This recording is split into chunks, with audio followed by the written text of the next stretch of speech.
Assalamualaikum warahmatullahi wabarakatuh. Perkenalkan, nama saya Emilda Safitri. Saya guru dari SMK Negeri 1 Jejawi, Kabupaten Ogan Komering Ilir, Sumatera Selatan. Pada kesempatan kali ini saya akan memberikan testimoni tentang kegiatan yang saya ikuti, yaitu VCT atau Video Conference Training BAH 8. Kebetulan saya ada di kelompok 10-5. Saya di sini tidak sendiri, ada banyak teman yang ikut juga kegiatan VCT. Kami dikelompokkan. Kebetulan saya ada di kelompok 10-5, beranggotakan 3 orang. Yang pertama saya sendiri, yang kedua ada Pak Iwan Jaya dari SMP 48 Palembang, kemudian Bapak Zulhaidir dari SMP Negeri 2 Sungai Lilin, Sumatera Selatan. Kami di sini mendapatkan bimbingan dari beberapa trainer, yaitu Ibu Yuli, kemudian Bapak Ridwan dan Pak Heruman. Kami dibagi, tiap kelompok itu dipegang oleh satu instruktur tadi. Pada awal kegiatan, kami mengikuti video conference tentang bimbingan, bagaimana cara membuat room untuk video conference. Kemudian kami belajar bagaimana cara membuat flyer pada aplikasi tertentu, bisa dari Canva, bisa dari PowerPoint. Kemudian kami juga diajarkan bagaimana cara membuat presensi. Di hari berikutnya belajar bagaimana cara untuk mengundang melalui Zoom, aplikasi Zoom atau Google Meet. Kemudian kami juga belajar atau diberikan juga contoh waktu itu tentang bagaimana berperan sebagai moderator, host, dan presenter.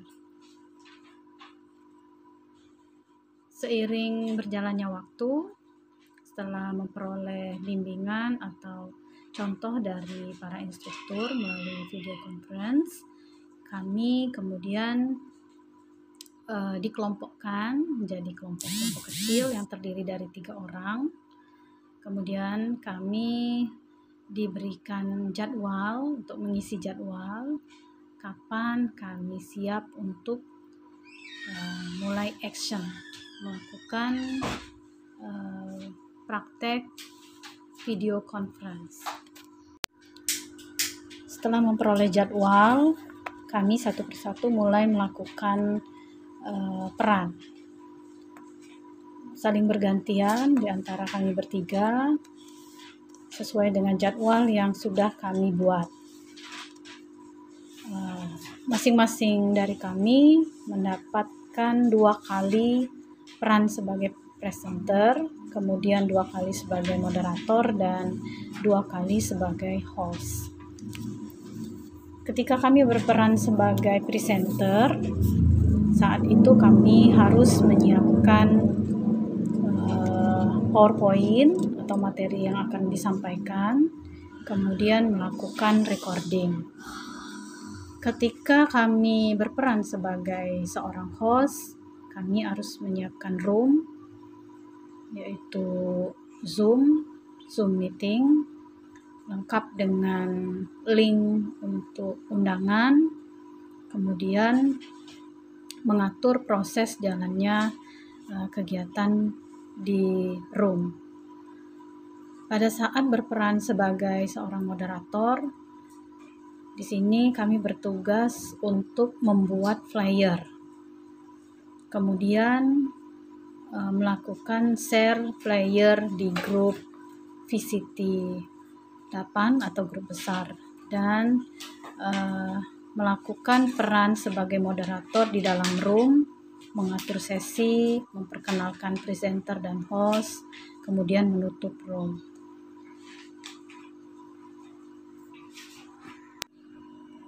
Setelah kami menjalankan tugas tadi sebagai peserta, kemudian sebagai presenter, sebagai host dan moderator, kami harus menyelesaikan tugas akhir, yaitu melakukan kegiatan diseminasi. Pada kegiatan ini kami sebagai pemeran tunggal, yaitu yang membuat flyer, melakukan share, menyiapkan room sebagai presenter, dan sekaligus sebagai host. Pada kegiatan diseminasi kami harus memberikan materi.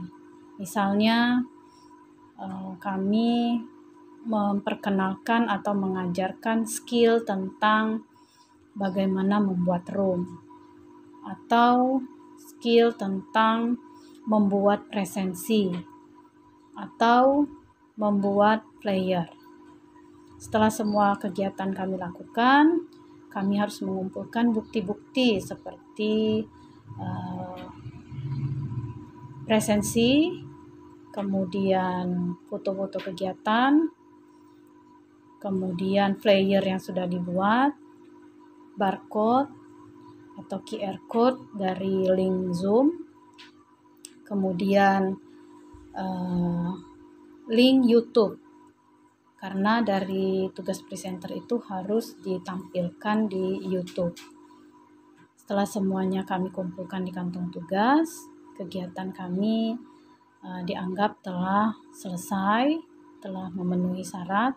Tinggal kami menunggu apakah dari tim penilai kami bisa lulus atau tidak. Kalau lulus kami mendapatkan sertifikat, kalaupun tidak kami mendapatkan banyak ilmu dan pengalaman dari kegiatan ini. Demikian testimoni dari saya setelah mengikuti kegiatan VCT ini. Terima kasih banyak saya ucapkan kepada para instruktur, teman-teman sekalian yang satu kelompok maupun kelompok besar. Terima kasih atas pengalaman, ilmu, dan bimbingannya selama ini. Wassalamualaikum warahmatullahi wabarakatuh. Ini untuk menjadi presenter pada webinar kita malam ini. Baiklah.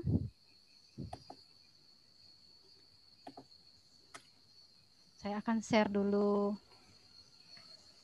PowerPoint-nya.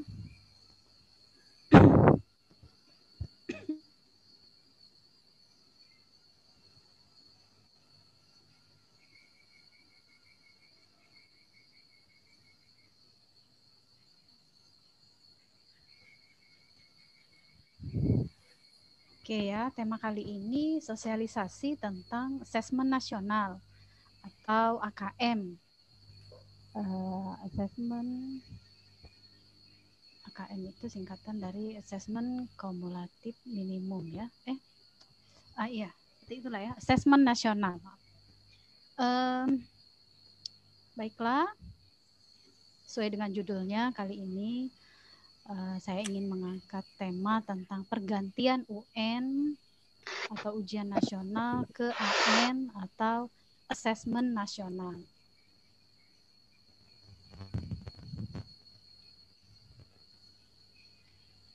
Oke, Bapak Ibu sekalian, adik-adik pelajar sekalian, di sini peraturan pemerintah kita ada perubahan ya, peraturan Menteri Pendidikan terutama sekali, bahwasanya kebijakan untuk ujian nasional berubah di sini menjadi asesmen nasional. Nah, ujian nasional kalau biasanya itu bulan Maret April ya. Ada pergantian di sini asesmen nasional. Kalau dulu dijadwalkan Maret April kebijakannya itu ya, sekarang akan diadakan sekitar bulan September sampai Oktober 2021. Aku buat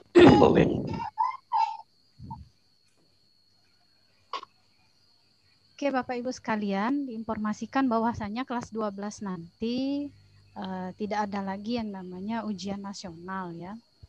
Ujian nasional ditiadakan dan diganti dengan ujian sekolah untuk siswa kelas 6, 9, serta kelas 12 kalau di SMK SMA. Nah, asesmen nasional sendiri diikuti oleh siswa di kelas 5, 8, dan 11.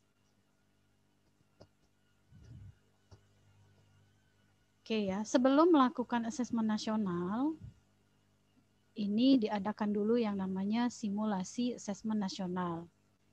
Telah dijadwalkan oleh pemerintah sekitar bulan April sampai bulan Agustus.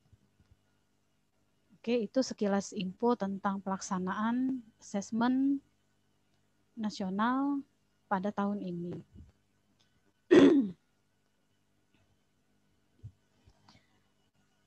Oke ya, ini adalah perubahan yang mendasar ya. Kenapa sehingga UN tadi diganti menjadi asesmen nasional. Kita ketahui bersama UN ini mengevaluasi capaian peserta didik secara individu. Ya. Kita semua sudah merasakan bagaimana ujian nasional itu sendiri. Ada 14 pelajaran yang diujikan, kemudian ada standar penilaian lulus atau tidaknya siswa tersebut. Apabila nilainya memenuhi, maka dinyatakan lulus pada ujian nasional. Sekarang tidak lagi merujuk ke ujian nasional, diganti dengan asesmen nasional. Di sini asesmen nasional bertujuan untuk mengevaluasi dan memetakan sistem pendidikan berupa inputnya, kemudian prosesnya, dan hasilnya.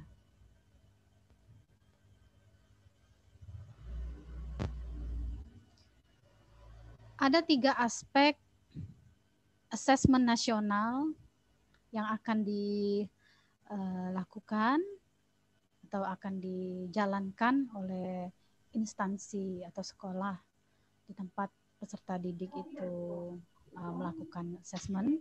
Yaitu yang pertama, akan diadakan asesmen kompetensi minimum. Nah, ini dirancang untuk mengukur capaian peserta didik dari hasil belajar kognitif, yaitu literasi dan numerasinya. Ya, ada 2 hal yang akan dilihat capaiannya, yaitu secara literasi, kemampuan literasi dan numerasi siswa tersebut. Kemudian yang kedua, survei karakter. Survei karakter dirancang untuk mengukur capaian peserta didik dari hasil belajar sosial emosional berupa pilar karakter profil pelajar Pancasila. Profil pelajar Pancasila di sini bisa kita perhatikan karakter siswa atau akhlaknya, moralnya, apa yang didapatnya, apa yang dibiasakannya, apakah masih dilakukan atau tidak. Kemudian yang ketiga, survei lingkungan belajar. Survei lingkungan belajar untuk mengevaluasi dan memetakan aspek pendukung kualitas pembelajaran yang ada di lingkungan sekolah. Oke, tata cara pelaksanaan asesmen nasional ini diuraikan dulu, dilihat dari jenis tesnya. Kita lihat perbedaannya pada waktu ujian nasional itu soalnya berupa pilihan ganda dengan 1 jawaban benar. Dan ada juga soal yang isian singkat. Kemudian kalau di asesmen nasional terdiri dari pilihan ganda, sama ada 1 jawaban yang benar yang harus dipilih. Kemudian pilihan ganda kompleks. Agak berbeda sedikit di sini. Pilihan ganda kompleks artinya ada lebih dari 1 jawaban yang benar. Nah, kemudian isian singkat dan uraian. Lamanya tes, kalau ujian nasional lamanya sekitar 4 hari ya, Bapak Ibu, lama tesnya 4 hari. Hari pertama misalnya bahasa Indonesia, hari kedua matematika, hari ketiga biasanya pelajaran bahasa Inggris, hari keempat kompetensi keahlian ya, kalau yang SMK seperti kami. Kemudian asesmen nasional hanya dilaksanakan selama 2 hari. Itu tadi Pak Bu ya, yang ada literasi dan numerasi. Oke, perbedaan yang lainnya, moda pelaksanaannya. Kalau ujian nasional itu pelaksanaannya semi online. Semi online artinya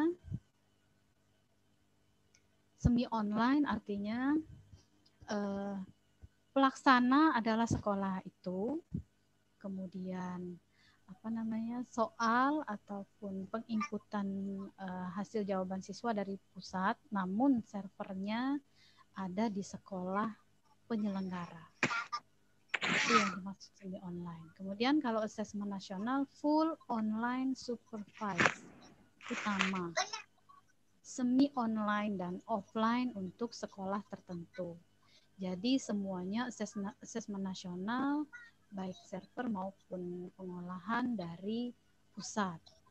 Siswa mengerjakan soal langsung terkirim ke pusat.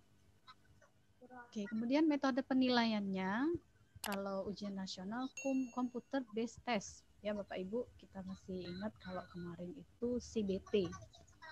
Ini soal sudah terancang di komputer itu ya, apa jawabannya, metode penilaiannya. Kemudian kalau yang di AN, asesmen nasional, computerized multi-stage adaptive testing. Nah, seperti apa ini?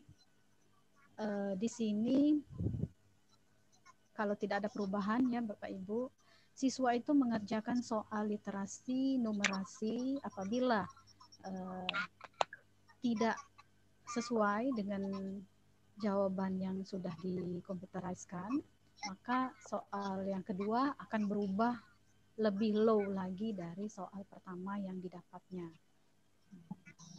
Gitu ya. Adaptive testing. Oke. Spesifikasi minimal infrasekolah. Nah, ini kalau di UN kemarin, sekolah, server ada di sekolah, komputer klien yang digunakan, kemudian fasilitas lainnya misalnya black and white komputer. Kemudian di asesmen nasional, server sekolah tidak perlu, karena dari pusat tadi langsung ya. Kemudian sekolah harus menyiapkan misalnya komputer klien dengan memori 2 GB dengan resolusi 1024 kali 720, terus Windows 7 ke atas. Apabila komputer di sekolah bukan itu ya, atau masih Windows 7, harus di-upgrade lagi. Chrome-nya OS, bandwidth 12 Mbps untuk 15 klien. Oke, lanjut ya. Oke, jenjang penilaian kalau di ujian nasional, SMP, MTS, SMA, SMK. Sedangkan asesmen nasional menyeluruh dari SD, madrasah ibtidaiyah, SMP, MTS, SMA, madrasah alias sampai ke SMK. Level murid yang mengikuti juga berbeda. Kalau di ujian nasional tingkat akhir. Tingkat akhir berarti kelas 6, kelas 9 dan kelas 12. Kalau di SD kelas 5 kelas 6 yang ujian nasional, di SMP kelas 9, kalau di SMA atau SMK kelas 12. Sedangkan asesmen nasional diujikan pada siswa di kelas 5, 7 dan 11. harusnya ini bukan 7 ya, kelas 8 ya. Kelas 8. 5, 8, dan 11. Kemudian subjeknya, kalau ujian nasional itu seluruh murid di kelas 6, 9, dan 12. Sedangkan asesmen nasional diambil secara melalui sensus sekolah ya, dengan diambil sensus sampel murid saja, beberapa murid saja yang diikutkan pada asesmen nasional. Jadi Bapak Ibu, misalnya ada standarnya 36 siswa untuk peserta asesmen nasional di tingkat SMA, SMK. Kemudian itu batas minimalnya disesuaikan apabila jumlah sekolah itu 500-an dikali berapa persennya ya, 15%-nya itu yang mengikuti asesmen nasional. Sampel diambil secara acak oleh pusat.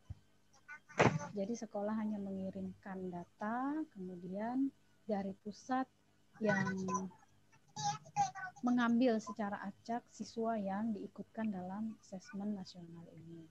Kemudian tingkat dan jenis tes.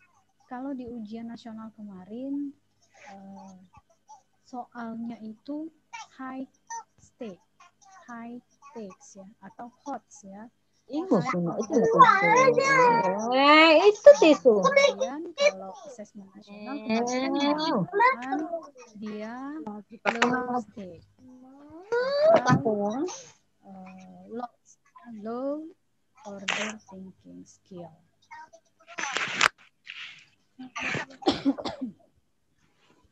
Kemudian model soal, kalau di ujian nasional pilihan ganda dan isian singkat. Kalau di asesmen nasional tadi pilihan ganda kombinasi, kemudian kompleks, kemudian menjodohkan, isian, dan uraian. Di sini peserta didik yang menjadi sampelan dilakukan secara acak oleh pemerintah. Sekolah tidak boleh merubah atau mengganti sampel yang telah ditetapkan. Pemilihan sampel didasarkan faktor sosial dan ekonomi. Kemudian bayangan yang akan di-assessment. Saya beri gambaran sedikit di sini. Literasi, yaitu membaca, kegiatan membaca, meliputi pertama teks, informasi, dan sastra. Yang kedua, menentukan interpretasi dan integrasi, evaluasi dan refleksi informasi.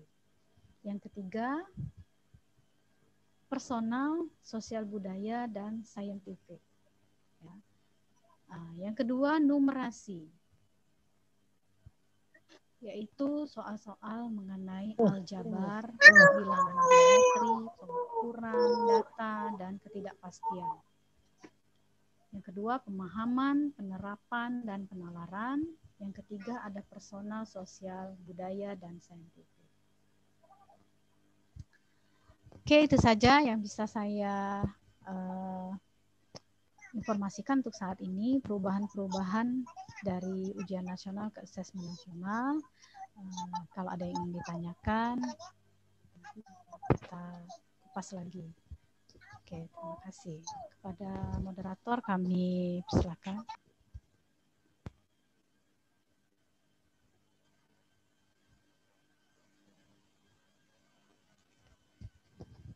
Pak Zul, suaranya itu di-unmute dulu. Sudah ya. Terima kasih kami ucapkan kepada Bu Emilda yang sudah menjelaskan tentang asesmen nasional dari tingkat SD sampai SMA dengan sangat jelas sekali.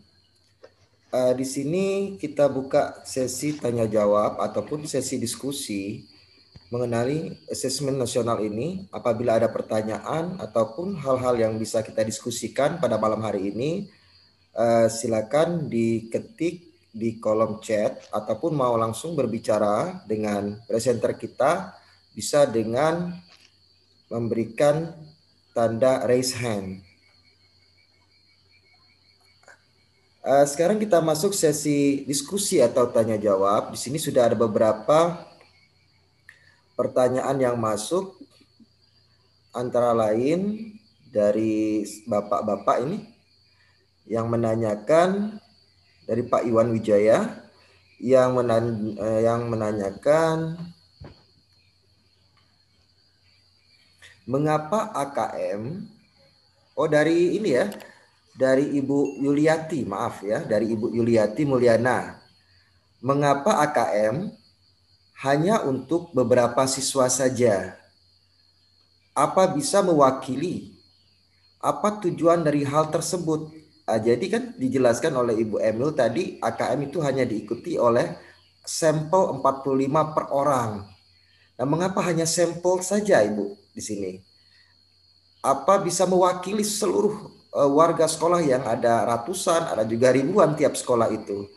Mungkin ada penjelasan dari Ibu Emilda, silakan Ibu Emil. Oke. Jadi sesuai dengan tujuannya tadi, kalau asesmen nasional itu mengevaluasi dan memetakan sistem pendidikan di sekolah. Ya, apakah di sekolah tersebut mutu pendidikannya sudah sesuai standar atau kurang atau bagaimana, itu bisa dilihat dari hasil AKM atau asesmen nasional tadi. Nah, mengapa hanya diambil sampelnya saja, Bapak Ibu? Itu tadi tujuannya tadi, ya, tidak untuk mengevaluasi capaian peserta didik secara individu. Jadi hanya melihat sejauh mana kemampuan siswa itu secara literasi dan numerasinya. Ya, jadi pemerintah ini ada perubahan tentang apa ini namanya ya, mutu pembelajaran dan hasil pembelajaran murid di sekolah itu. Jadi hanya mengevaluasi dan memetakan sistem pendidikan. Kalau diambil sampel secara acak tadi, itu kan yang mewakili 15%-nya, sekitar 36 orang, kemudian bisa dilihat input, proses, dan hasilnya itu yang bisa dijadikan sebagai acuan bahwasanya mutu sekolah di situ apakah sudah memenuhi standar atau tidak. Ya. Oke, itu saja yang bisa saya sampaikan, Pak Zul.